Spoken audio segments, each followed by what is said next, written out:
Oye, te voy a preguntar muy tempranito Sí. antes de entrar al programa. ¿Y me vas a decir estoy feliz? Pues estoy feliz, estoy muy feliz porque hoy desayuné con un amigo chileno. Sí. Llegó anoche y me dice que te ve todos los domingos. En Chile. En Chile. En Santiago de Chile. Perfecto.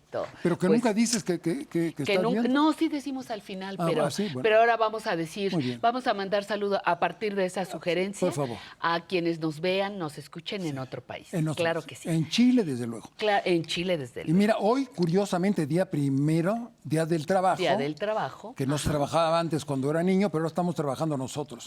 Y, el día y a prim- esta edad es un y privilegio, es un hay que darle gracias ¿no? al Y universo. Respiramos Ajá. profundamente. Pero mira, el día 1 de mayo, vamos a hablar del 5 de mayo. Fíjate, Fíjate. el 5 de mayo, que es muy importante para nuestro país, porque es la batalla del 5 de mayo. Pero yo te voy a decir una cosa que tú nos has mostrado domingo a domingo. Sí. Todos los personajes que nos has presentado, todos a edades avanzadas, seguían trabajando. Claro. Y eso es un gran modelaje. Pues el señor con el que voy a platicar A ver. es maestro de nuestra facultad ¿Ok? y era el director del archivo histórico de la universidad, politólogo, ¿no? Sí. Y fue maestro toda su vida. Ya no está trabajando porque se fue hace 2 años. Sí. Se fue a los Campos Elíseos, pero ya no está con nosotros. Oh, mísero pero de lo mí. vamos a ver, lo vamos a ver. Y como vamos a hablar de la batalla, yo nada más quiero decirles a ustedes en relación a esta guerra que hay en Crimea, porque decimos que el ejército mexicano venció al primer ejército de Europa, del mundo, ¿no? Y entonces resulta que en 1953, Benito Juárez estaba haciendo tabacos en Nueva Orleans. 1900 no, 1800. 1853, Benito Juárez estaba exilado en Nueva Orleans y trabajaba enrollando puros, ¿no? Bueno, porque lo exiló Santana. En ese momento de 853, los franceses, los ingleses y los italianos lucharon contra los rusos en la batalla de Crimea porque estaban defendiendo al imperio turco, que no les convenía que lo tomaran los rusos. Y vencieron en 3 grandes batallas, tienen sus nombres en París, yo no sabía por qué, pero son grandes batallas que ganaron los franceses con el emperador Napoleón III, y ese era el ejército, primer ejército del mundo, que llegó a Puebla y nos lo echamos. Y nos lo echamos, así Pues sí. andamos arando, ¿verdad? Nos lo echamos. Vamos rápidamente con Samuel León y regresamos para Ándale, esta pues. anécdota, por favor. Volvemos. Samuel, danos un poco los antecedentes internos de México para enfrentar esta batalla y triunfar en ella. ¿Qué había pasado años anteriores al conflicto con las potencias europeas? Ya. Está antes que nada esta variable externa, ¿no? Esta redefinición geográfica de intereses señalada por el doctor Márquez, pero hay cuestiones muy de peso en la cuestión interna. Creo que México acaba de atravesar en ese momento por la guerra, que conocemos la guerra de reforma, que fue de los años 1857 a 1860. También se conoce como la Guerra de 3 años, ¿verdad? Fue una guerra de 3 años.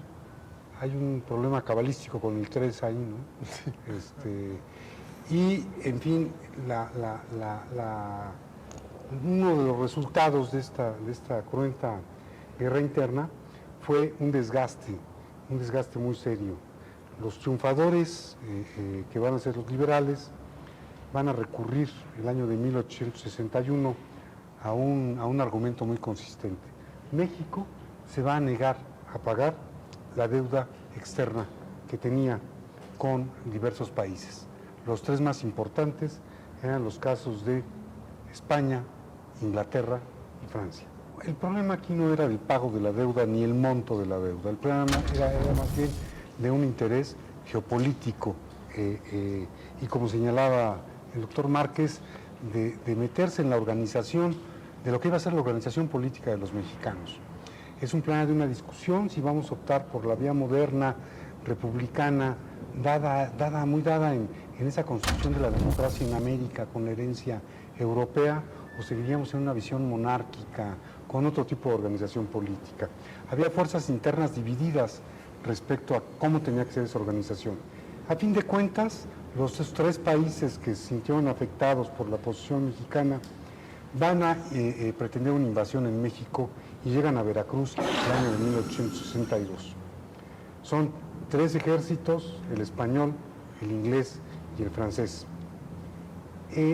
Va a haber una suerte de negociaciones muy importantes y van a aceptar negociar con el gobierno de México.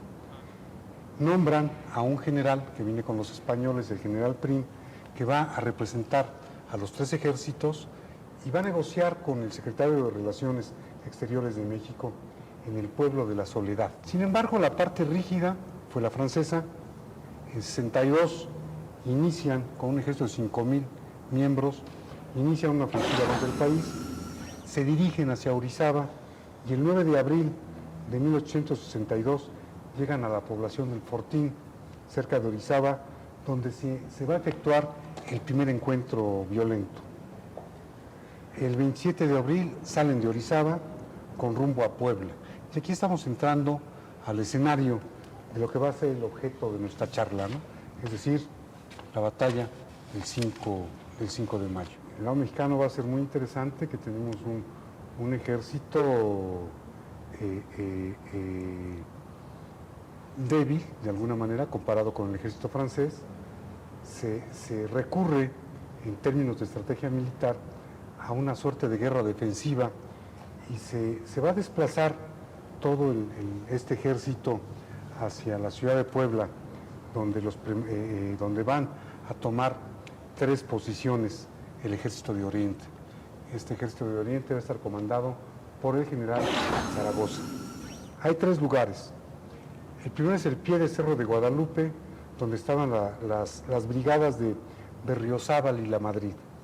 El segundo estaba el ala derecha, ubicada en el llano de la garita de Amozoc, que fue cubierta por la brigada de Oaxaca, con carabineros de Pachuca, lanceros de Toluca, también de Oaxaca, y un destacamento de caballería, todas dirigidas por el general Porfirio Díaz.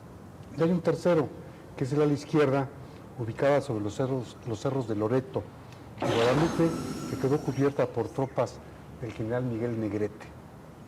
Entre estos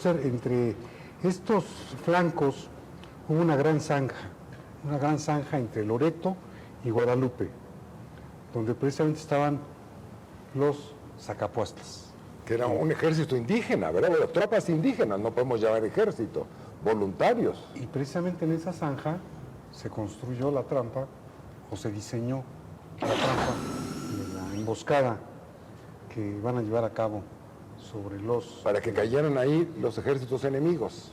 Y exactamente, y ahí cayeron en la trampa el ejército francés. A las 4:30, después de 3 horas, las tropas francesas, imagínense ustedes ya fogueadas en Italia y en Crimea, se les ordenó la retirada. Díaz inició la persecución con su caballería para consumar la victoria. Hubo un saldo importante. Los franceses tuvieron 50 bajas, 50 muertos, 304 heridos, 127 prisioneros. Y la parte mexicana, 83 muertos y 132 heridos. Hubo más muertos del lado mexicano.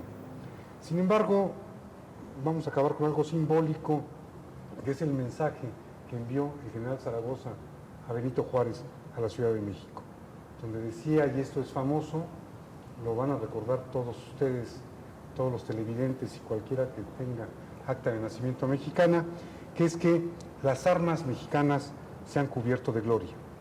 La Armada francesa se batió con valor. Su general en jefe demostró torpeza en el ataque.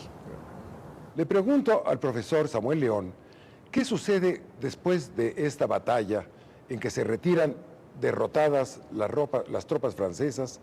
¿Qué sucede posteriormente para que se afiance el imperio, o relativamente se afiance el imperio de Maximiliano? No, existe un dato empírico que no es discutible. Yo creo que la molestia, la ira que causa la batalla del 5 de mayo trae como resultado una actitud profundamente agresiva por parte de Napoleón III. Al grado tal, y esto tenemos que fijarnos mucho, ustedes imagínense ya enviar una incursión militar francesa de 30,000 hombres. Ya no son los 5,000, son 30,000. O sea, el interés francés es monumental, ¿no? Van a llegar a Veracruz entre agosto y septiembre de 1862 y para mayo de 63, el 17, Puebla se rendía. Puebla se rendía y en junio... Pues después de 2 meses terribles de sitio, ¿no? Claro. Una resistencia muy fuerte. Una resistencia digna de reflexionar, de hacer apología, de revisarla, de revivirla. Y sin duda, la cuestión de la batalla del 5 de mayo simbólicamente tiene un significado fundamental. Y es un significado tan rico, tan importante, que su reconocimiento, la inclusión en la memoria, la tienen los mexicanos desde el momento mismo de los hechos. ¿Cómo se origina la fiesta? Hay muchas versiones, ¿no? Yo lo que tengo como una base testimonial, y esto se puede ver en archivos fotográficos, es que en los actos oficiales del Porfiriato, precisamente en el Zócalo de la Plaza de la Constitución, uno de los actos más significativos de fiesta es el 5 de mayo. El 5 de mayo se lleva a cabo la batalla durante el Porfiriato año tras año. Se significa. Se escenifica. Porfirio Díaz se hace caudillo. Porfirio Díaz logra levitar y sobreponerse a la mayoría de los hombres fuertes a nivel del país. ¿Por qué? Porque Díaz es un triunfador de esa batalla. Claro. Y además el general que manejó todo muere muy joven, ¿verdad? Es decir, que Zaragoza, al morir Zaragoza, quedan los otros generales y entre ellos es Porfirio Díaz el más destacado. Después de la Revolución Mexicana, sigue siendo y está en los festejos el día 5 de mayo, pero recordemos que ya deja de significarse en el Zócalo la batalla.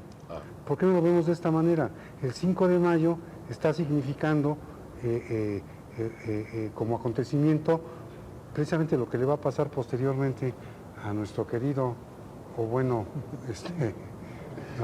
estamos en este lugar sagrado. Don Maximiliano. Don Maximiliano y doña Carlota, ¿no? Claro. Esto marca hechos fundacionales.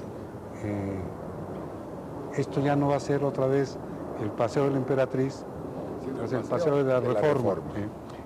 Y va a tener un significado y un hecho fundamental el caso del 5 de mayo. Ándale, qué dato, ¿verdad? ¿Qué Con te ese parece? cerraron. Pues ahora, Con ya ese que están cerraron. hablando de calles, Sí. voy a dar una información de interés universal. El General Prim es una calle que todo el mundo conoce, que atraviesa Reforma, General Prim.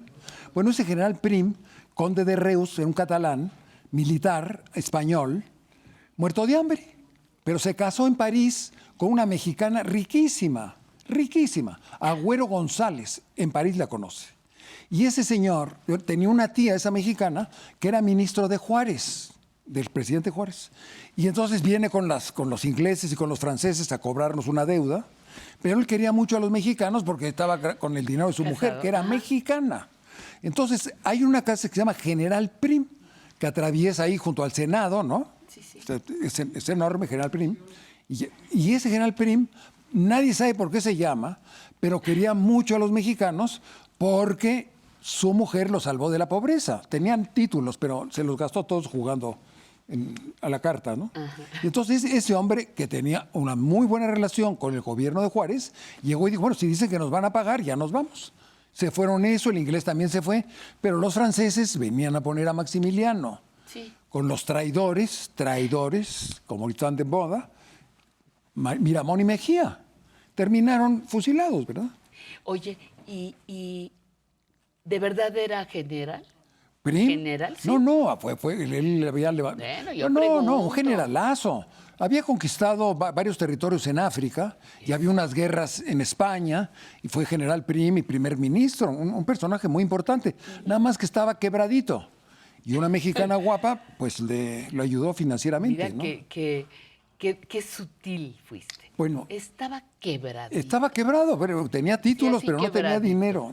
Muerto de hambre, no. Bueno, pero Quebradito. ahora sí sabemos por qué General Prim. Hay que poner, Ah, claro. hay que poner en las calles por qué se llaman como se llaman. Pero sí, nos faltan letreros. Doctor, Letreros, no sí. entremos en esos Bueno, sí. detalles. Bueno, nos falta mucho, faltan sí. letreros en esta ciudad. En la ciudad, es cierto. Es cierto, sí. Bueno, pero ya sabemos quién es el General Prim Eso. y que afortunadamente ganamos al final, porque como recuerdan todos, en el Cerro de las Campanas acabamos con Maximiliano. Y si tenemos tiempo, les voy a decir nada más 3 señores que se murieron. Un inglés que le cortaron la cabeza, un francés que le cortó Robespierre la cabeza y Maximiliano que fusiló al Muy bueno- bien. Después de No, este no, obituario. Juárez a Maxi, son 3. De estos. Muy bien. Doctor, te veo pronto.